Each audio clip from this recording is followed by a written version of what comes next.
ન્યાયના માટે જે આ પ્રકરણ થયેલું છે 11 તારીખે 11/7 આજે 21 દિવસ થયા છે. મને જે ન્યાય નથી મળ્યો તે બલદેવનાથ માટે એફઆઈઆર કરેલી હતી. એ એફઆઈઆરની માલિમકાથી જે અમને નામ આડાવડું કરી અને મારા નામથી કાઢી નાખ્યું તો ગોટાળા ચડાવ્યું છે. એ એફઆઈઆરમાં આ સમાજને મેં એમ બોલાવી હતી કે હજુ સુધી એફઆઈઆર થઈ નથી. એફઆઈઆરમાં એનું નામ નહીં દાખલ થાય ત્યાં કરી હું આ છપ્પાનો નથી. મારી માંગ એવી છે એક જ કે આ જે એફઆઈઆરમાં નામ એનું કાઢ્યું એફઆઈઆરમાં નામ દાખલ થાય અને એને આરોપી તરીકે ઠરે એવી મારી માંગ છે.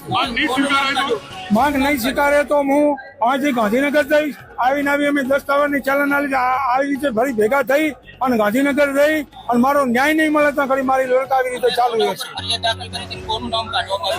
અમારે મેં નામ પહેલું મુદ્દામાં મોખરે નામ બલદેવનાથનું લખેલું હતું અને એનું નામમાંથી કાઢી નાખવામાં આવ્યું છે. તો એનું નામ ફરી દાખલ થાય અને એને પોલીસ તપાસ કરી અને એને એરેસ્ટ કરી. મારે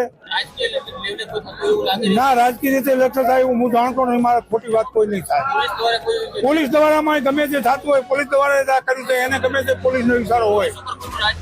હવે પોલીસ માટે ગમે તે રાજકીય દબાણ હશે તો આવું થતું છે. નકશો કેમ ના થાય? મારું નામ ચૌધરી અજમલભાઈ પાનાભાઈ.